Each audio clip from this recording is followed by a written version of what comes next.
Hola a todos, bienvenidos a este espacio de aceite y vino para el alma herida. Soy Ricardo Martínez y les hablo desde la ciudad de Bucaramanga, en Colombia. Bueno, para desear que sus vidas estén fluyendo en ese amor y gracia del Señor Jesucristo, creciendo en muchos aspectos, porque así es como debemos vivir la vida, mediante un crecimiento, permitiendo que Dios se involucre en nuestras vidas para formar en nosotros el carácter de Jesús, que no es tan sencillo porque nos resistimos en muchos aspectos. Estoy conversando acerca del sufrimiento y sé que hay mucho material sobre el sufrimiento en diferentes espacios. Hoy quiero puntualizar en la vida de una mujer llamada Noemí. En el anterior episodio hablé del apóstol Pablo. Los nombres de las personas en el tiempo bíblico dirigían las vidas de ellos, es decir, a un niño o una niña se le daba un nombre para que ese nombre dirigiera su vida. Así es como se nombraban a los antiguos. Imagínense usted una mujer que puede ser nombrada con ese nombre, Noemí, que significa felicidad, una mujer que va a tener mucha felicidad.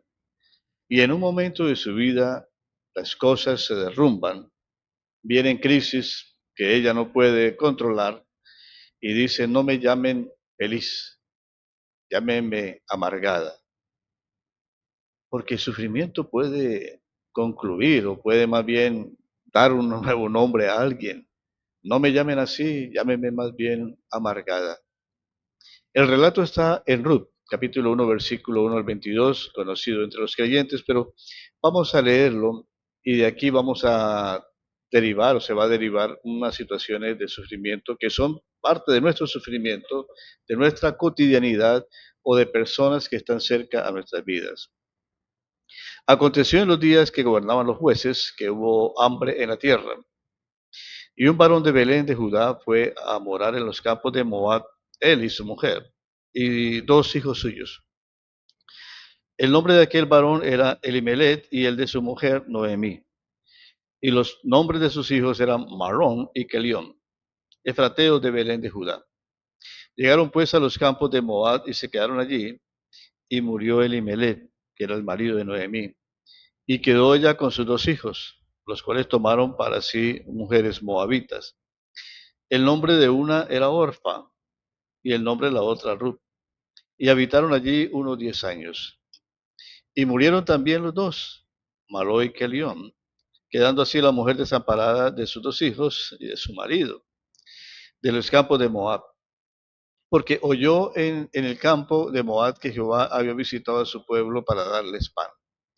Salió pues del lugar donde había estado, y con ella sus dos nueras, y comenzaron a caminar para volverse a la tierra de Judá. Noemí le dijo a sus dos nueras, andad, volveos cada una a la casa de su madre. Dios haga con ustedes misericordia, como lo habéis hecho con los muertos y conmigo. Os conceda el Señor que halléis descanso, cada uno en casa de su marido. Y luego las besó. Y ellas alzaron su voz y lloraron y le dijeron, ciertamente nosotras iremos contigo a tu pueblo. Y Noemí respondió, volveos, hijas mías, ¿para qué habéis de ir conmigo? ¿Tengo yo más hijos en el vientre que puedan ser vuestros maridos? Volveos, hijas mías, e idos, porque yo ya soy vieja para tener marido. Y aunque diese esperanza, y aunque dijese, esperanza tengo, y esta noche estuviese con mi marido, y aún diese a luz hijos, ¿habíais vosotras de esperarlos hasta que fuesen grandes? ¿Habíais de quedaros sin casar por amor a ellos? No. Hijas mías, qué mayor amargura tengo yo que vosotras, pues la mano de Dios ha salido contra mí. Y ellas alzaron otra vez su voz y lloraron.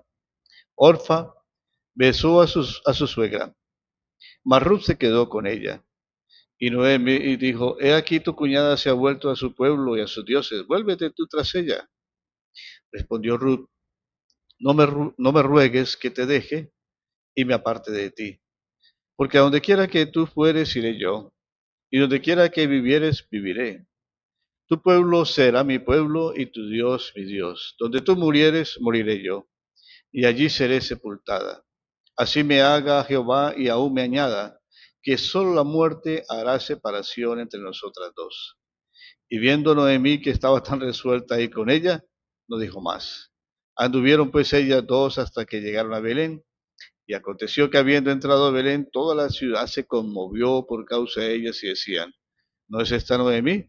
Y ella le respondía, no me llaméis Noemí, dichosa, sino llamadme Mara, es decir, amargada, porque en grande amargura me ha puesto el Todopoderoso. Yo me fui llena, pero Dios me ha vuelto con las manos vacías. ¿Por qué me llamaréis Noemí? Ya que Jehová ha dado testimonio contra mí y el Todopoderoso me ha afligido. Así volvió Noemí y Rut la Moabita, su nuera, con ella. Volvió de los campos de Moab y llegaron a Belén al comienzo de la siega de la cebada. Es una historia muy perturbadora. Primero ella se siente que Dios está ensañada contra ella, que Dios se ha olvidado de ella y dice, no me llamen más feliz, llámenme amargada. He perdido a mi esposo, he perdido a mis dos hijos y ahora vengo con las manos vacías acá. La historia se resuelve de una manera de bendición para los que quieren leer el libro corto y está ahí pues para muchas enseñanzas. Pero hasta aquí la pregunta es, cuando pensamos en nuestra vida o la de personas cercanas a nosotros, descubrimos que el sufrimiento, el dolor y la adversidad viven en formas y tamaños diferentes. A veces ese sufrimiento es fruto de lesiones. A veces se elige vivir en otro lugar, en otro país, o salir a unas circunstancias que van a ser complejas. Son decisiones de sufrimiento. Pero hay otras adversidades que sobrepasan nuestro control, nuestro poder de decisión. No podemos decidir cuándo alguien va a morir. Son completamente involuntarias, como el naufragio que sufrió Pablo por causa de la fuerte tormenta, lo sacó del barco del curso en que viajaba, como se narra en Hechos 27 y 28. También con estos tipos de dolor, sean físicos o emocionales, aprendemos cuán difícil es comparar un tipo de sufrimiento con otro. Creo que no se hace mucha justicia haciendo esas comparaciones de este sufre más que el otro por esto, por aquello, porque el sufrimiento es algo muy personal, muy íntimo. Cada uno lo experimenta desde su propia historia, desde sus propias raíces. Y es un tema delicado cuando queremos atenuar o endulzar el sufrimiento de otro haciendo comparaciones. Es allí donde debemos hacer silencio más bien y acompañar al otro en medio de su dolor.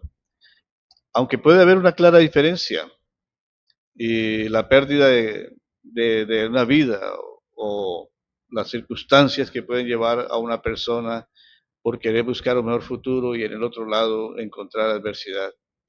Es difícil comparar una pérdida con otra porque, como digo, es una única manera en la que cada persona digiere su propio dolor. Por ejemplo, hay dolores como crecer con la marca de abusos físicos o sexuales. Otro tipo de dolor y pérdida puede ser que una persona haya sido violentada o algunos que han tenido que cuidar a sus cónyuges que tienen enfermedades durante años, ah, cuando ya las cosas pierden, las preguntas pierden como que esa fuerza. ¿Por qué? Es el dolor de Paulo el ser golpeado casi hasta el borde de la muerte más profundo que la pérdida de hijos y esposo que sufrió Noemi.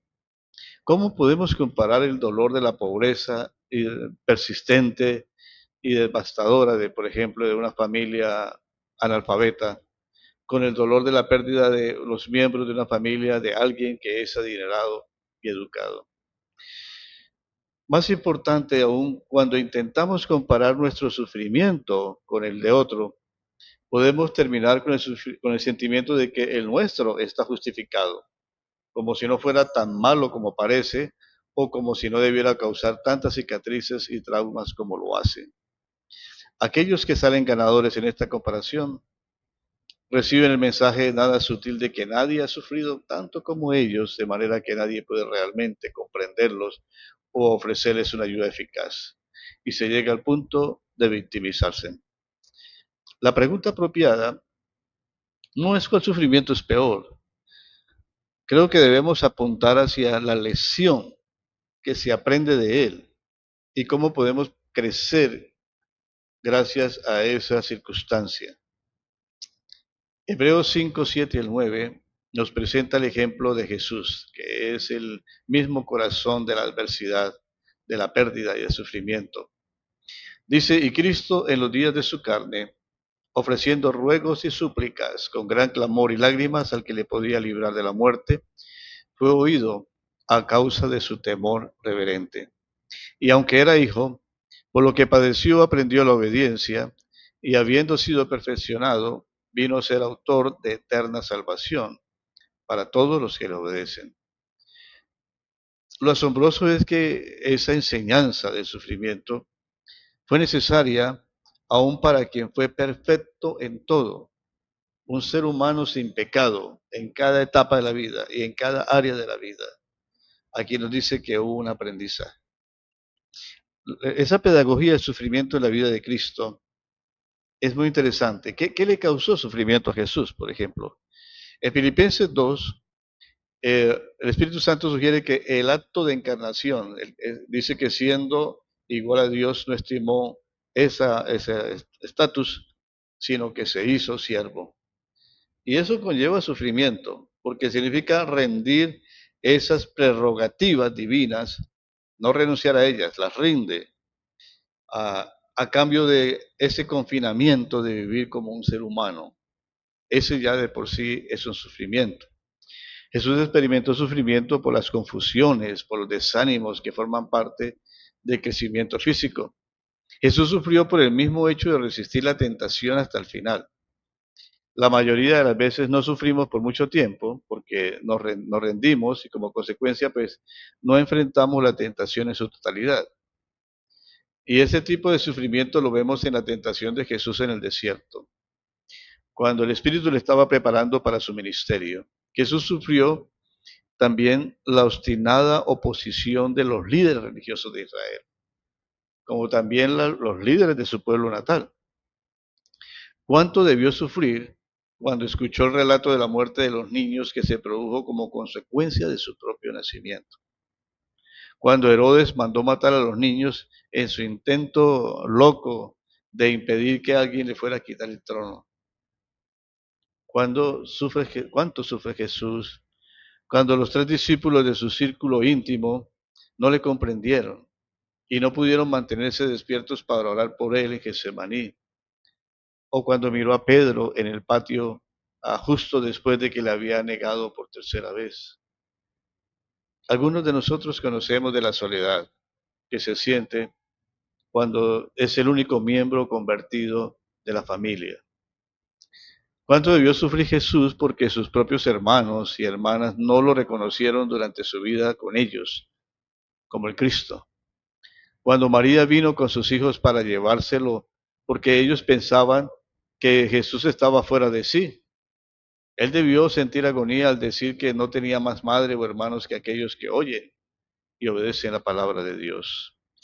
Hay mucho más que podríamos incluir en la lista con respecto a los sufrimientos de Jesús. Ni tan siquiera hemos intentado examinar la naturaleza de todos los sufrimientos o estados o situaciones que vivió Jesús durante esa última semana. La humillación de su espíritu, el padecimiento de su cuerpo brutal y cruelmente flagelado y luego crucificado, perdonando a aquellos verdugos. Jesús nos muestra una especie de pedagogía de sufrimiento y la pérdida, tanto en las cosas pequeñas como en los mayores acontecimientos de la vida. Y así vamos cada uno en su propia y personal experiencia. Negaciones que hacemos y es un sufrimiento.